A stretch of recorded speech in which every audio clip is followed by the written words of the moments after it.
புற்றினில் நுழையும் பாம்பு போல் பற்றோடு நீ நுழைந்தாய் என் மனதில்.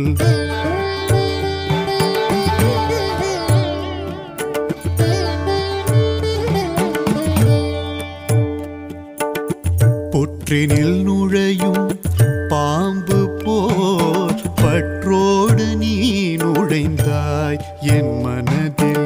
முக்கண் முதல்வனே மூது சிவஞானமே, முக்கண் முதல்வனே மூது சிவஞானமே.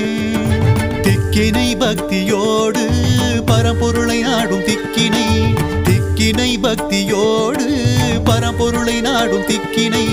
நலமே காட்டி நாடும் வளம் செய்தாய் நாயகனே, மயிலையே கையிலை என உணர்த்தும்